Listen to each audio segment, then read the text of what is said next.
कविता। मैं ICT virtual classes में आपका स्वागत करती हूँ और उम्मीद करती हूँ आप सभी स्वस्थ होंगे और अच्छे होंगे। तो क्लास आज हम कंटिन्यू करेंगे chapter number 11 that is transport in plants. तो नया टॉपिक स्टार्ट करने से पहले हम जो हमने कल पढ़ा था उसका हम एक क्विक रिवीजन करेंगे। तो सबसे पहले जो टॉपिक हमारे पास आया है वो आया है वाटर पोटेंशियल। तो वाटर पोटेंशियल क्या होता है?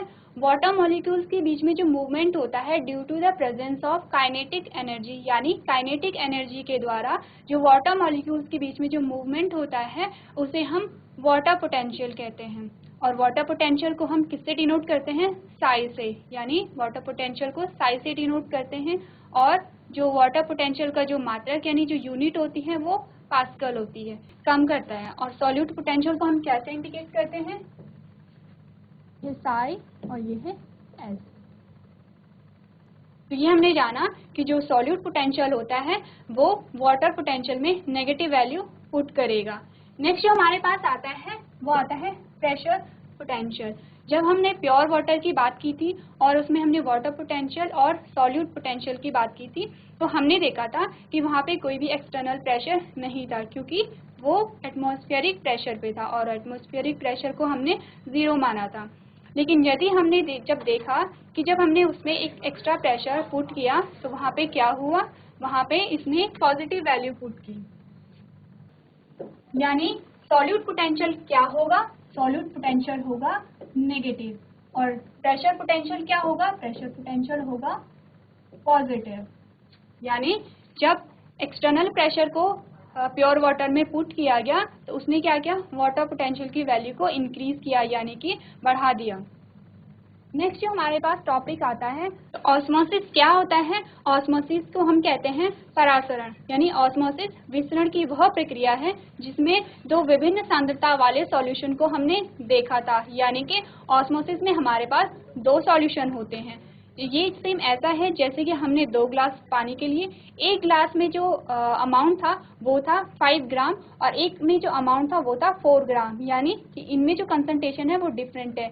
इसमें ज़्यादा कंसंट्रेशन है और इसमें कम कंसंट्रेशन है। इट मीन्स हमारे पास कितने सॉल्यूशन है? 2 सॉल्यूशन है और उनका जो कंसंट्रेशन है वो अलग अलग है। नेक्स्ट जो हमने बात की थी ऑस्मोसिस में, हमने अर्धपारगम्य झिल्ली की बात की थी, यानी सेमी परमेबल मेम्ब्रेन के बारे में बात किया था।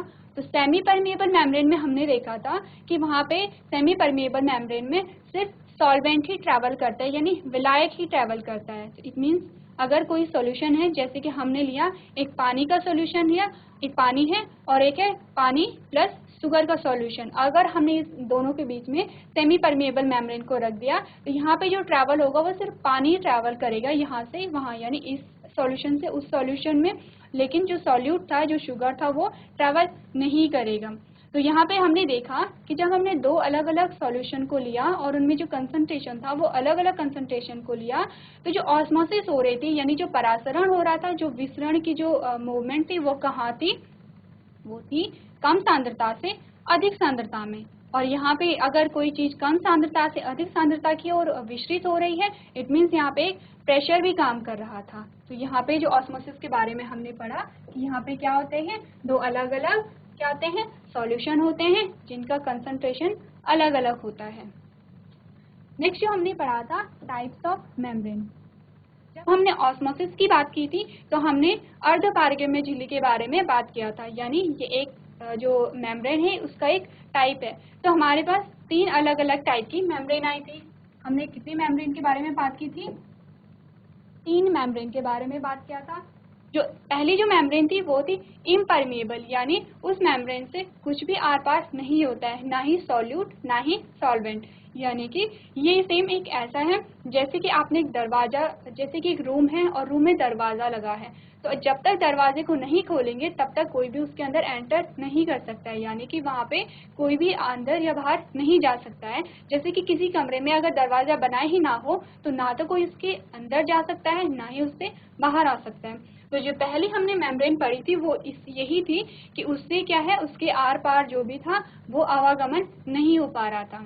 नेक्स्ट जो हमने सेल की बात की थी वो थी हमारे पास सेमी परमिएबल मेम्ब्रेन यानी अर्ध पारगम्य झिल्ली, जिसकी बात हमने ऑस्मोसिस में की थी।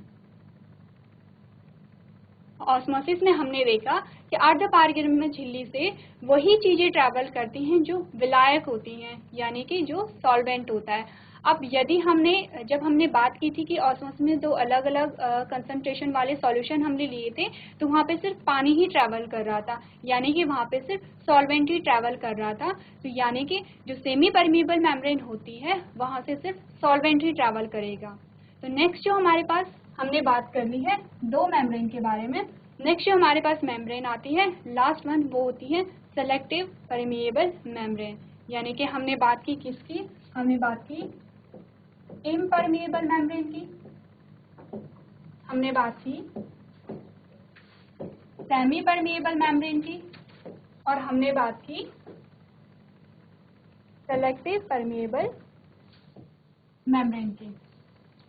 सेलेक्टिव परमिएबल मेम्ब्रेन में हमने देखा जो मेम्ब्रेन होती है वो चीज़ों को सेलेक्ट करती है। सेलेक्टिव परमिएबल मेम्ब्रेन के केस में हमने प्लाज्मा मेम्ब्रेन का एग्जाम्पल लिया था जब हम बात कर रहे थे विसरण यानी diffusion, selective diffusion, facilitated diffusion और एक्टिव ट्रांसपोर्ट की जब हमने बात की थी तो हमने सेलेक्टिव परमिएबल मेम्ब्रेन की बात की थी। सेलेक्टिव परमिएबल मेम्ब्रेन में हमने देखा था कि जो प्लाज्मा मेम्ब्रेन होती है वो लिपिड बाइलेयर की बनी होती है, यानी कि वो दो लेयर से बनी हुई होती है, और उसमें क्या आता है एक हाइड्रोफिलिक पोर्शन था और एक हाइड्रोफोबिक पोर्शन था। हाइड्रोफिलिक जो पोर्शन था वो वाटर लविंग था, यानी उसे वाटर से कोई भी प्रॉब्लम नहीं थी, और वो क्या था बाहर की ओर था। नेक्स्ट जो पार्ट था उसका वो था हाइड्रोफोबिक पोर्शन, यानी कि उसे वाटर से प्रॉब्लम थी इसीलिए वो अंदर की तरफ था, यानी जो हाइड्रोफोबिक पार्ट होता है वो लिपिड से बना होता है। इसीलिए हमने पढ़ा था कि जो प्लाज्मा मेम्ब्रेन होती है वहाँ से जो लिपिड होता है या फिर जो गैसेस होती हैं वो सिंपली डिफ्यूज कर जाती हैं। लेकिन जब हमने बात की थी मॉलिक्यूल्स के बारे में, लाइक यहाँ पे हमने बात की जैसे सोडियम के बारे में या फिर पोटेशियम के बारे में या फिर शुगर के बारे में, तो ये जो सब्सटेंस थे ये प्लाज्मा मेम्ब्रेन को क्रॉस नहीं कर पा रहे थे। इट मीन्स इन्होंने ट्रांसपोर्ट के लिए किसकी हेल्प ली, इन्होंने चैनल और पंप की हेल्प ली। तो हमने फिर पढ़ा था कि चैनल और पंप की हेल्प से ये जो सब्सटेंस है ये प्लाज्मा मेम्ब्रेन से ट्रैवल कर जाते हैं। अदरवाइज जो प्लाज्मा मेम्ब्रेन होती है वो क्या होती है सेलेक्टिवली परमिएबल होती है, वो सिलेक्शन करती है। तो ये तो था प्लाज्मा मेम्ब्रेन के बारे में। नेक्स्ट जो हमारे पास हेडिंग आती है वो आती है types of solution. Types of solution में हमने कहा था hypertonic solution, hypotonic solution and isotonic solution, यानी हमने कितने सॉल्यूशन के बारे में बात किया था, हमने फिर से 3 सॉल्यूशन के बारे में बात किया था। जब हमने हाइपोटोनिक सॉल्यूशन की बात की थी तो हमने कहा था ये यहाँ पे या तो ये सॉल्यूशन होगा या फिर हम इसे सेल भी कह सकते हैं, सॉल्यूशन या फिर सेल, इसमें से हम इसके लिए हम कुछ भी प्रोनाउंस कर सकते हैं। तो जब हमने हाइपरटोनिक सेल या फिर सॉल्यूशन की बात की थी तो हमने कहा था जब हम दो सेल का कंपैरिजन करते हैं और जब हमने कहा था कि हमारे पास एक ग्लास पानी का ग्लास है जिसमें जो पानी है वो 4 ग्राम है और दूसरा जो पानी का ग्लास है उसमें जो पानी है वो 6 ग्राम है। इसका मतलब जो कंसंट्रेशन किस में ज़्यादा है, इस वाले में ज़्यादा है, और कम किस में है, इस वाले में कम है। इट मीन्स जिसमें कंसंट्रेशन ज़्यादा होती है वो क्या होता है हाइपरटोनिक, हमने कहा था वो होता है हाइपरटोनिक, उसे हमने कहा था हाइपरटोनिक, यानी उसमें कंसंट्रेशन ज़्यादा था। अब वो कंसंट्रेशन सॉल्यूट का भी हो सकता है या फिर हम कह सकते हैं कि वो जो उसकी सेल या फिर अगर सेल के टर्म्स में बात करें तो जो सेल के अंदर जो लिक्विड होता है वो कंसंट्रेशन उसका भी हो सकता है। तो पहले हमारे पास आया हाइपरटोनिक, यानी कि जब हमने दो सेल या फिर दो सॉल्यूशन का हमने कंपैरिजन किया तो दोनों में से जिसका कंसंट्रेशन ज़्यादा था हमने उसे कहा हाइपरटोनिक सॉल्यूशन। नेक्स्ट आया हाइपोटोनिक सॉल्यूशन।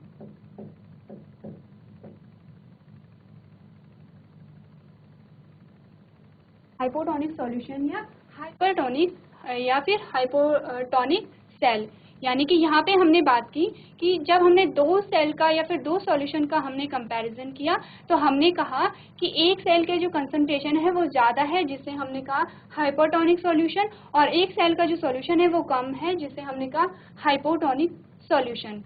नेक्स्ट जो हमारे पास आता है, हमने बात की थी आइसोटोनिक की। आइसोटोनिक में हमने देखा था, ये फिर से हम एक एग्जांपल लेते हैं। हमने 2 मग लिए या फिर 2 ग्लास लिए पानी के, और दोनों ग्लास में कितना पानी था, 4 ग्राम था, यानी कि पहले वाले में भी 4 ग्राम था और दूसरे वाले में भी 4 ग्राम था। इट मीन्स यहाँ पे जो कंसंट्रेशन है वो इक्वल है। तो जो भी सेल, यानी अगर हमने 2 सेल ली हैं, 2 प्लांट सेल ली हैं, और हमने देखा है कि जो दोनों में कंसंट्रेशन है अगर वो इक्वल है, इट मीन्स वो जो सेल होते हैं उन्हें हमने कहा था आइसोटोनिक। आइसोटोनिक मीन्स जिसमें कंसंट्रेशन सेम था। तो ये तो हमने देखा कि जो हमने कल पढ़ा था उसका एक हमने रिवाइज किया। आज जो हमारे पास नया टॉपिक आता है वो आता है थिस्टर फनल एक्सपेरिमेंट। जो थिस्टर फनल एक्सपेरिमेंट की जो पिक है वो आपकी बुक से ली गई है। आप एक बार अपनी बुक में इस चैप्टर को, इस डायग्राम को चेक कर सकते हैं।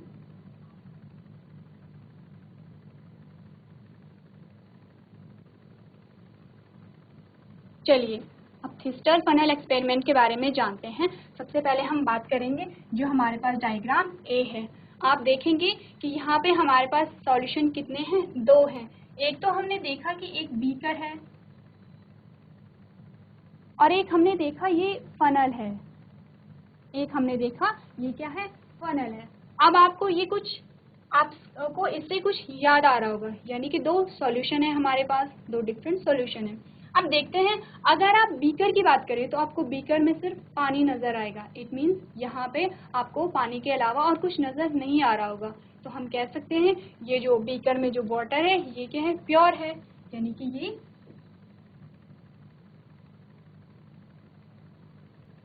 जो वाटर है ये है प्योर है।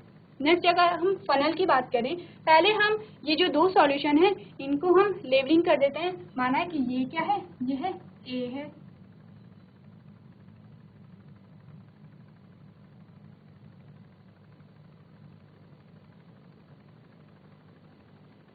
ये है सॉल्यूशन ए और ये है सॉल्यूशन बी। अब अगर हम सॉल्यूशन बी की बात करें तो आप देखेंगे कि यहाँ पे आपको कुछ ब्लैक डॉट में कुछ दिख रहा है, वो क्या है, वो है सुक्रोज सॉल्यूशन। वो क्या है, सुक्रोज सॉल्यूशन है। इट मीन जो सॉल्यूशन बी है वहाँ पे क्या है, सॉल्यूट प्रेजेंट है। मीन्स अब हमने देखा हमारे पास 2 सॉल्यूशन आए, सॉल्यूशन ए और सॉल्यूशन बी। अब हमने देखा कि दोनों में क्या है, दोनों में डिफरेंट डिफरेंट कंसंट्रेशन है। इट मीन्स एक में सॉल्यूट प्रेजेंट है और एक में नहीं है। तो हम यहाँ पे हम कह सकते हैं ये जो कंडीशन हो रही है ये ऑस्मोसिस की कंडीशन क्रिएट हो रही है। ये क्या है,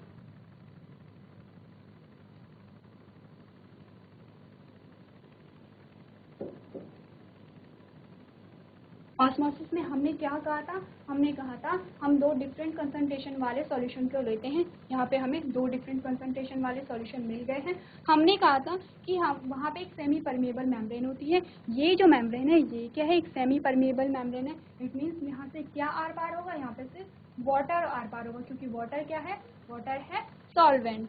तो नेक्स्ट अब हमने देखा कि अगर यहाँ पे प्योर वाटर है तो हमने कहा था जो प्योर वाटर का जो वाटर पोटेंशियल होता है वो हमने कहा 0 है। तो ये किसकी बात हो रही है, ये सॉल्यूशन ए की बात हो रही है। तो सॉल्यूशन ए का जो वाटर पोटेंशियल है वो 0 है।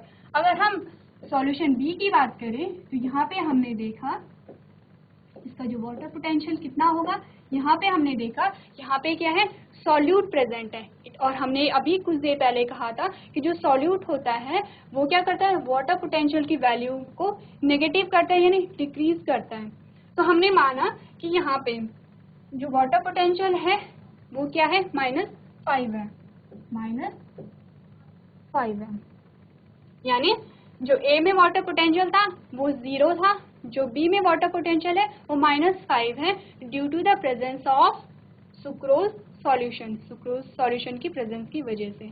अब अगर हम ऑस्मोसिस की बात करें कि जो यहाँ पे इस जो हमारे पास जो ए कंडीशन आती है तो हमने कहा था ऑस्मोसिस में जब भी डिफ्यूजन होता है तो वो कहाँ होता है, हमने सिचुएशन ए की बात की थी। तो हमने कहा था कि ऑस्मोसिस में जब भी वो विसरण की प्रक्रिया होती है तो क्या होता है, लो कंसंट्रेशन से हाई कंसंट्रेशन में जाता है, यानी कि यहाँ जाएगा। लो कंसंट्रेशन किसकी थी, ए की थी, क्योंकि ए क्या है, प्योर है। Low concentration but high water potential, ये भी याद रखेंगे कि ये याद रखेंगे कि ए में क्या है, इसका वाटर पोटेंशियल तो ज़्यादा है लेकिन इसकी कंसंट्रेशन क्या है, कम है, इसीलिए इसका वाटर पोटेंशियल ज़्यादा है, क्योंकि जितनी ज़्यादा कंसंट्रेशन होगी वाटर मॉलिक्यूल्स को मूव करने में उतनी ही प्रॉब्लम होगी। इट मीन्स यहाँ पे जितनी कंसंट्रेशन कम होगी उतना वाटर पोटेंशियल ज़्यादा होगा। तो हमने कहा जो सिचुएशन में जो ऑस्मोसिस की जो डायरेक्शन होती है, जो डायरेक्शन ऑस्मोसिस की जो डायरेक्शन होगी वो कहाँ होगी, ए से बी में। यानी हम देखेंगे यहाँ से जो वाटर क्या होगा, आप इस एरो से देख सकते हैं, यहाँ से जो वाटर होगा वो कहाँ जा रहा है, वो ए से बी में जा रहा है। यानी कि यहाँ पे जो ऑस्मोसिस हो रही है वो, इस ऑस्मोसिस को हम क्या कहेंगे, एंडो ऑस्मोसिस। एंडो ऑस्मोसिस का क्या मतलब है, पानी जब अंदर जा रहा है, यहाँ पे ये जो सॉल्यूशन है ये ए सॉल्यूशन के अंदर रखा हुआ है, ए सॉल्यूशन के अंदर रखा हुआ है, यानी जो बाहर का जो सॉल्यूशन है वहाँ से पानी अंदर की ओर ट्रैवल कर रहा है, यानी ऑस्मोसिस कहाँ हो रही है, अंदर की ओर हो रही है। तो इस ऑस्मोसिस को हम कहेंगे एंडो ऑस्मोसिस कहेंगे, इसको हम क्या कहेंगे, एंडो ऑस्मोसिस कहेंगे। ये तो हमने देखा डायग्राम ए में क्या हो रहा है। अब हम डायग्राम जो बी है उसमें देखते हैं कि वहाँ पे क्या हो रहा है। सेम यहाँ पे भी हम ये कहेंगे कि ये सॉल्यूशन ए है और ये क्या है, बी है। ओके, यहाँ पे भी क्या था, यहाँ पे अभी भी पानी वाटर है वो प्योर है, तो यहाँ पे भी जो क्या है, वाटर पोटेंशियल कितना है, वाटर पोटेंशियल कितना है,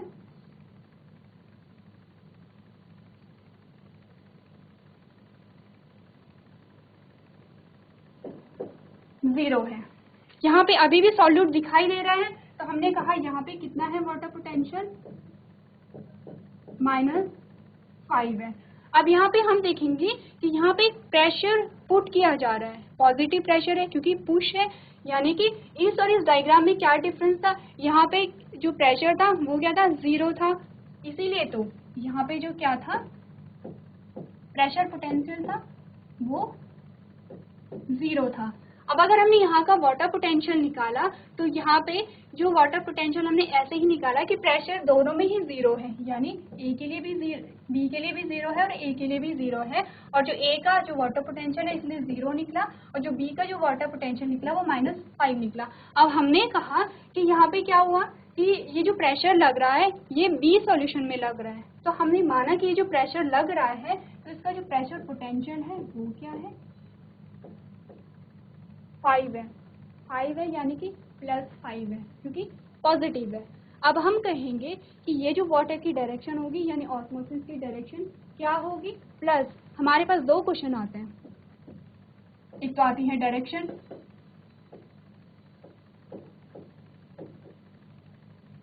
और जो दूसरा आता है वो आता है वाटर पोटेंशियल, किसका, ऑफ बी का।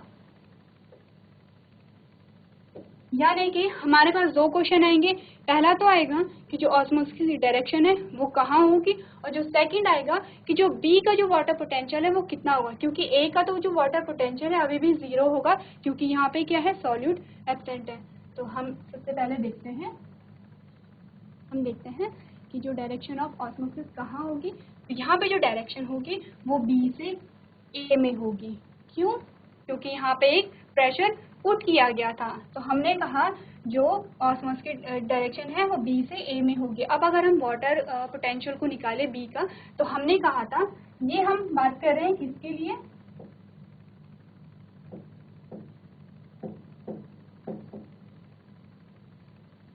ई के लिए। तो इसका जो इनिशियल वाटर पोटेंशियल था वो कितना था, इनिशियल जो वाटर पोटेंशियल था वो था -5। अब जितना वाटर पोटेंशियल होगा उतना ही सॉल्यूट पोटेंशियल होगा, इसलिए अगर हम यहाँ पे सॉल्यूट पोटेंशियल लिखें, क्योंकि हमें क्या है, हमें का वाटर पोटेंशियल निकालना है। तो अगर हमने यहाँ पे सॉल्यूट पोटेंशियल भी लिखा तो ये क्या होगा, गलत नहीं होगा। तो यहाँ पे हमने कहा वाटर पोटेंशियल या फिर सॉल्यूट पोटेंशियल कितना है, -5 है। फिर उसके बाद यहाँ पे जो प्रेशर पोटेंशियल आ गया वो कितना आ गया, वो आ गया +5। अब हम देखेंगे कि जो water potential of B solution का जो वाटर पोटेंशियल जो लास्ट में निकला, यानी तो ये तो था इनिशियल स्टार्टिंग का, ये था जब इसमें प्रेशर लगा तो तब उसका वाटर पोटेंशियल क्या था। तो हमने पढ़ा था जो वाटर पोटेंशियल क्या होता है, solute potential plus pressure potential, ये पढ़ा था हमने, solute potential plus water potential. तो अब हम करेंगे, अब हमें इसमें वैल्यू पुट करनी है। हमने क्या किया, इसमें वैल्यू पुट कर दी। तो हमने कहा जो वाटर पोटेंशियल है वो सॉल्यूट पोटेंशियल कितना है, -5 है, -5 प्लस जो प्रेशर पोटेंशियल है वो कितना है, वो है 5। ये -5 माइनस प्लस का माइनस, यानी कि जो वाटर पोटेंशियल आया वो कितना आया, 0 आया। यानी इनिशियल तो कितना था, इतना था, और लास्ट में जो निकला वो कितना निकला, इतना निकला। यानी कि हम अब कह सकते हैं कि जब हमने प्रेशर पुट किया तो जो वाटर पोटेंशियल था वो सॉल्यूशन ए और बी का इक्वल था। इतना आपको समझ आया कि जो डायरेक्शन ऑफ ऑस्मोसिस थी वो किस तरह थी। अब हम डायरेक्शन को देखेंगे, यहाँ पे प्रेशर अप्लाई हो रहा है तो अब क्या होगा, पहले तो पानी ऊपर जा रहा था, अंदर जा रहा था, अब जब प्रेशर हुआ तो पानी पे प्रेशर पड़ा और जो वाटर आप देखेंगे वो ऐसे बाहर निकल जाएगा। ये बाहर निकला वाटर क्योंकि इसमें क्या हुआ, प्रेशर डाला गया था। अब ये जो ऑस्मोसिस होती है ये क्या होती है, एक्सो ऑस्मोसिस होती है, यानी कि ये ऑस्मोसिस से जस्ट क्या है, अपोजिट प्रक्रिया है, ये अपोजिट हो रहा है। ये क्या हो रहा है, अभी ये ज़्यादा कंसंट्रेशन से क्या हो रहा है, लो कंसंट्रेशन में जा रहा है। तो ये क्या होगी, जो ऑस्मोसिस की जस्ट अपोजिट जो प्रोसेस होती है वो हो गई। अब हम इसके बाद एक आपने नया जो नया तो नहीं है, आपने एक वर्ड सुना होगा RO, आपने एक वर्ड सुना होगा RO। RO की जो फुल फॉर्म होती है वो होती है रिवर्स ऑस्मोसिस। जी हाँ, ये वही RO है जो आप अपने घरों में यूज़ करते हैं और किस लिए यूज़ करते हैं, वाटर को फिल्टर करने में यूज़ करते हैं। तो जो रिवर्स ऑस्मोसिस की जो फंक्शनिंग है वो इसी पे बेस्ड है। हम फिर से अपने डायग्राम में जाएंगे। हमने देखा कि यहाँ पे हमने जो प्रेशर पुट किया वो 5 किया, जिसने क्या किया, न्यूट्रल कर दिया, सॉल्यूट पोटेंशियल को न्यूट्रल कर दिया। अगर हमने कहा कि हम इसमें जो प्रेशर पुट करते हैं वो 7 पुट करते हैं, अगर हमने इसमें प्रेशर पुट कर दिया तो हमारे पास जो वाटर पोटेंशियल आया वो कितना आया,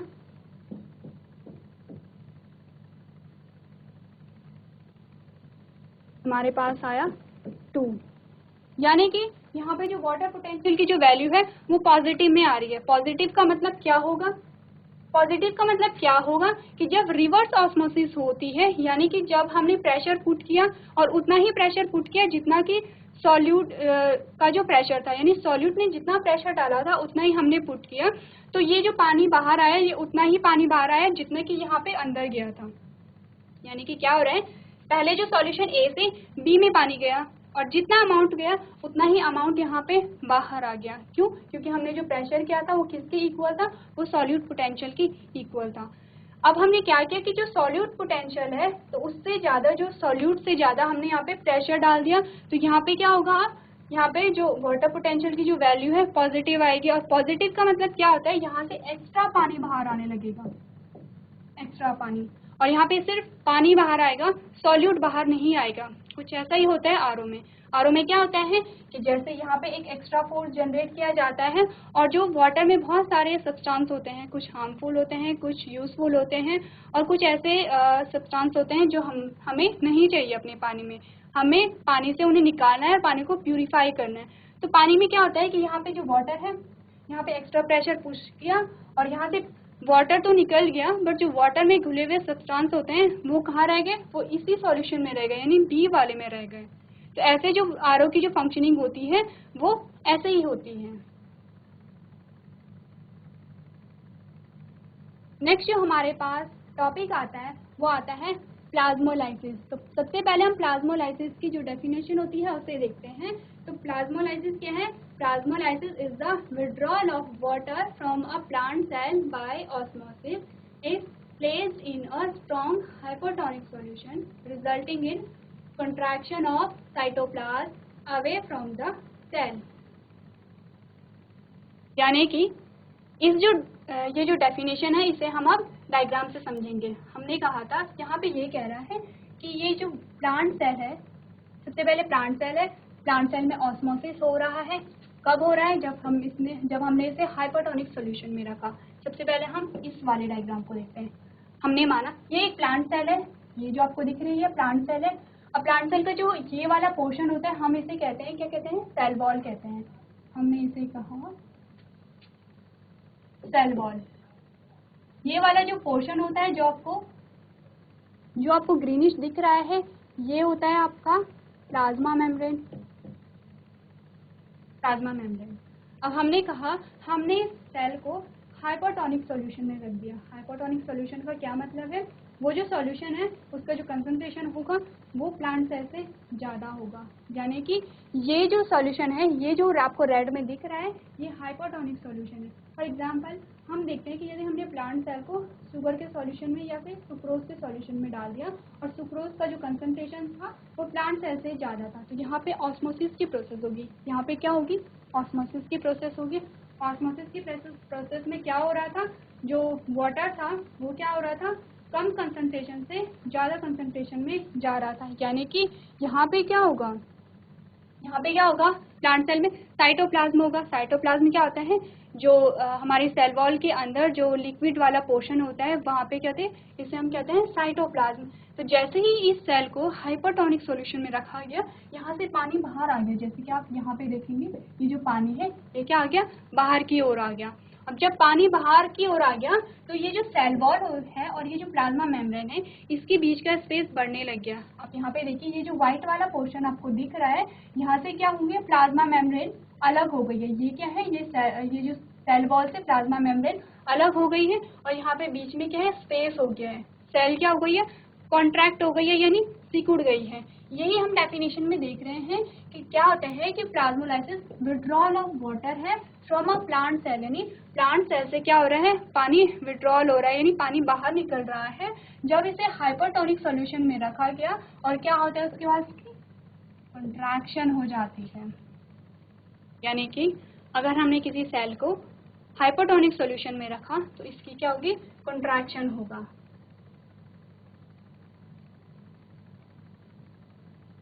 इसके बाद जो नेक्स्ट हमारे पास आता है टॉपिक वो आता है टर्जिडिटी।